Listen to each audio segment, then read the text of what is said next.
예, 오늘 말씀은 24장, 25장 이 우리 주님께서 제자들에게 종말 설교, 종말에 관한 이야기를 해주고 있습니다. 근데 29절부터 31절까지 오늘 본문의 말씀은 우리 주님께서 어떤 모습으로 재림하시는가, 그거에 대한 말씀을 해주고 있습니다. 특별히 29절 보면 그날 환난 후에 즉시 해가 어두워지며 달이 빛을 내지 아니하며 별들이 하늘에서 떨어지며 하늘의 권능들이 흔들리리라, 이렇게 주님께서 말씀하셨습니다. 이 말씀은 이미 묵시문학, 그러니까 이제 이사야서의 말씀, 예언의 말씀들을 그대로 주님께서 인용하신 것입니다.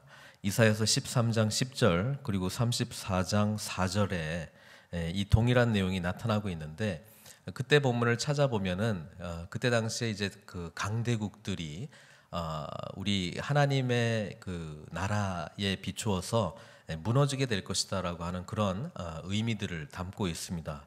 그래서 우리 주님께서 그 말씀을 다시 인용하시는 걸로 봐서는 주님의 이 재림하시는 그때가 되면 하나님 나라를 대적하는 모든 세력들이 이렇게 무너지게 될 것이다라고 하는 그런 말씀으로 우리가 29절을 이해하시는 것이 좋습니다.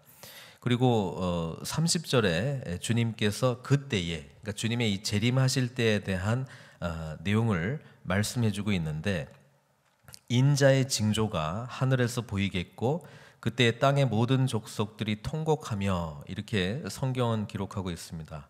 여기서 말하는 인자의 징조, 이 징조라고 하는 단어가 깃발이라고 하는 단어로도 번역이 될 수 있습니다. 그래서 뒤에 보면은 인자가 구름을 타고 능력과 큰 영광으로 오는 것을 보이리라. 그러니까 이 강했던, 그러니까 그 세력들이 무너지게 되고 주님께서 능력 가운데 나타나게 될 것이다라고 하는 것이 이 30절의 내용입니다.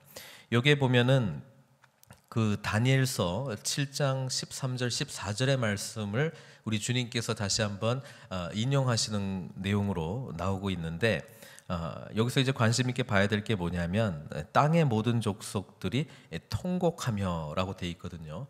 이때 땅의 모든 족속들은 어떤 족속들인가? 바로 29절에 그 위대한 그런 능력의 나라들을 소망하고 하나님 나라가 아닌 이 세상의 주관자, 이 세상의 능력자들을 따라갔던 그 사람들이 하나님의 나라가 마침 능력 가운데 임하는 것을 보고 뭐예요? 이제 후회하는 그런 모습이죠. 우리가 엉뚱한 것을 믿었구나, 우리가 잘못된 나라를 섬기고 있었구나라고 하는 그런 통곡에 대한 이야기를 하고 있습니다.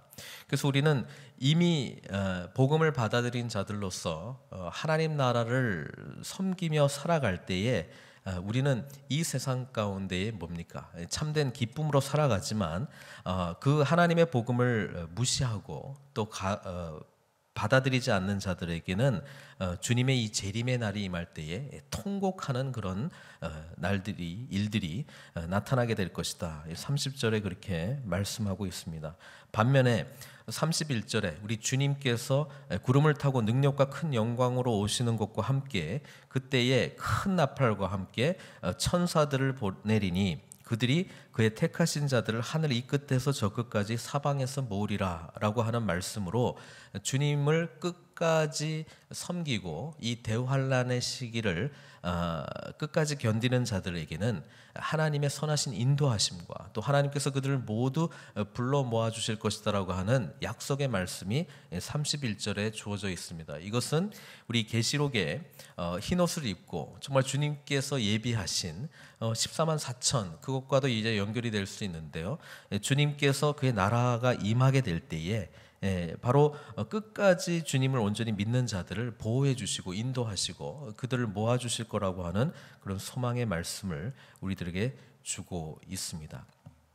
사실 이 29절에서 31절까지 주님의 이 재림과 함께 우리 믿는 자들이 정말 가져야 될 것은 뭐냐면 소망이라고 하는 것이죠.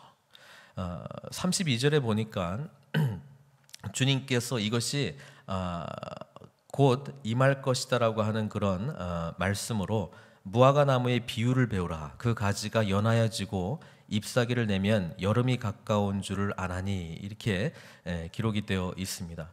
그러니까 무화과 나무가 겨울 때는 잎이 이렇게 연하지 않고 이렇게 좀 말라 있는 모습입니다. 그렇지만 여름 때가 되게 되면 그 가지가 연하해지고 잎사귀가 이제 커져가는 것을 보면 팔레스타인 지역의 사람들이 여름이 가까웠구나, 이것을 아는 것처럼 인자의 임함도 우리가 여러 가지 주님께서 말씀하시는 것들을 비추어 봤을 때 알 수 있다는 것입니다. 이것이 우리한테는 소망입니다. 왜? 주님께서는 세상 끝날 때까지 어떠한 일들이 일어날 것이다라고 하는 것이 이미 계획되어 있다는 것이죠. 그만큼 주님께서 이 세상 역사의 주관자라고 하는 사실입니다. 우리는 그분을 섬기고 있기 때문에 여러 가지 어려운 상황 가운데서도 뭐예요? 이 말씀 붙들고 소망함으로 끝까지 주님께 나아가야 된다는 것입니다. 33절에 주님께서 이렇게 말씀하십니다. 이와 같이 너희도 이 모든 일을 보거든 인자가, 그러니까 여기서 말하는 인자는 인자의 재림을 말하는 거죠. 가까이 곧 문 앞에 이른 줄을 알라. 내가 진실로 너에게 말하노니 이 세대가 지나가기 전에 이 일이 다 일어날 것이다라고 주님께서 말씀하셨습니다. 이 말씀은 주님께서 말씀하시는 그 시대에 이 일들이 다 일어난다라기보다는 이런 여러 가지 일련의 일들이 다 일어나야지만 이 세상의 끝이 올 것이다라고 하는 그런 말씀으로 받아들이는 게 좋습니다. 오늘 우리 이 본문을 통해서 주님께서는 우리에게 중요한 것을 말씀해주고 있는데, 그것은 다름 아니라 이 종말론적인 신앙생활을 온전히 해야 된다는 것입니다. 사실 많은 이단들이 이 종말에 대한 잘못된 이해와 가르침으로 말미암아 그 사회에 많은 그 부정적인 영향들을 미쳤습니다. 그래서 어떻게 보면 일반적인 우리 성도들은 무슨 종말 이야기하고 그렇게 하면 이제 그 다 이단으로 치부하는 그런 생각들이 은연중에 좀 마음에 자리 잡은 것 같아요. 그러다 보니까는 우리에게는 정말 종말론적인 신앙에 대한 어떤 중요성이 좀 희미해지지 않았나, 저는 좀 그렇게 생각을 합니다. 그러나 주님께서는 분명하게 말씀하고 있습니다. 우리가 이 재림의 시기를 준비하는 그런 신앙생활을 갖는 것이 얼마나 중요한 것인가, 지금 제자들에게 지금 말씀해주고 있는 것입니다. 마지막이 어떠한 것인가를 아는 자가 사실 오늘을 진정으로 살아갈 수 있다는 것이죠. 이 마지막의 모습이 분명하지 않을수록 오늘의 우리가 살아가는 우선순위의 문제가 뒤죽박죽 될 수도 있고, 또 진정으로 무엇을 붙들어야 될지가 약해질 수가 있습니다. 우리 믿는 자들은 마지막에 주님의 이 재림과 함께 하나님께서 영광 가운데 오신다라고 하는 그런 믿음을 갖고 우리는 오늘을 살아가야 된다는 것입니다. 이게 교회적으로도 종말론적인 교회의 모습이 있어야 되는 것이고, 개인적으로도 우리는 종말론적인 이런 신앙생활을 위해서 오늘 어떻게 내가 주님께 반응하고 무엇을 붙들어야 되는가, 그것을 주님께서는 오늘 우리들에게 다시 한번 내 삶을 점검하고 내 마음을 점검하라, 그렇게 말씀하고 있습니다. 마지막 35절에 우리 주님께서 말씀하시지 않습니까? 천지는 없어질지언정 내 말은 없어지지 아니하리라. 마지막에 결국 남게 되는 것은 이 하나님의 말씀입니다. 그리고 하나님의 말씀 속에 이 종말의 모습, 마지막에 하나님의 나라가 완성될 때에 어떻게 끝날 것인가에 대한 분명한 그림을 우리들에게 보여주고 있기 때문에 오늘 이 종말론적인 삶을 살아가는 우리들에게는 정말 이 앞에 30절 31절에 그려졌던 두 그룹의 사람들을 바라보면서 특히 하나님의 이 복음을 받지 않는 자들을 향해서 정말 애통해하는 마음이 있어야 되지 않겠습니까? 왜?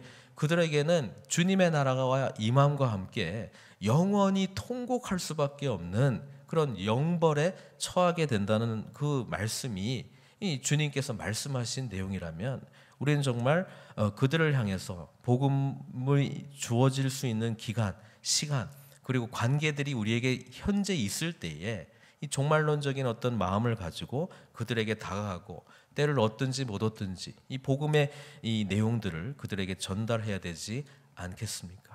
오늘 이 말씀 앞에 주님께서는 우리로 하여금 참된 제자의 모습, 바로 종말론적인 신앙생활을 갖고 이 땅에서 주님의 나라를 이루는 자로 쓰임받기를 원하는 것입니다.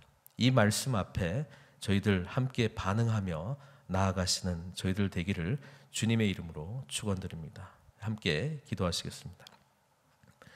사랑의 하나님, 참으로 감사드립니다.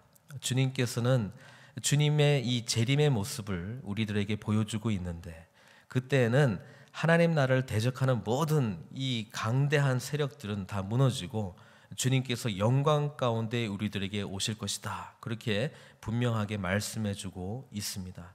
그때 아버지 하나님, 주님의 이 복음의 말씀을 받아들이지 않는 자들은 정말 영원한 통곡 가운데 나아갈 것이라고 말씀해주고 있고, 또 아버지 하나님의 택함 받은 자들은 주님께서 끝까지 지켜주시고 그 대환란의 시계를 인내하며 아버지 하나님께서 보호해 주신다 말씀해주고 있습니다. 아버지 하나님, 우리로 하여금 종말론적인 이 신앙생활을 할 수 있도록, 감당할 수 있는 자가 될 수 있도록 주님께서 선하게 인도하여 주시기를 간절히 원합니다. 그리고 아버지 하나님, 무엇이 중요한 것인지, 우리가 무엇을 진정으로 감당해야 될 것인지, 오늘을 살아가는데 하나님께 어떠한 모습으로 영광을 돌릴 수 있는지를 바로 알게 하여 주시고 그 깨달은 바대로 반응하며 살아가는 참된 주님의 제자 될 수 있도록 인도하여 주시옵소서. 여전히 주님의 복음이 필요한 자들이 있습니다. 여전히 우리가 찾아가야 될 자들이 있고, 여전히 우리가 붙들어야 될 하나님의 말씀들이 있습니다. 주님의 참된 제자 되어 마지막의 모습이 어떠한 것인지를 분명히 알면 알수록 정말 이 세상에 참되게 하나님이 기뻐하시는 모습으로 나아가는 저희들 다 될 수 있도록 주님 축복하여 주시옵소서.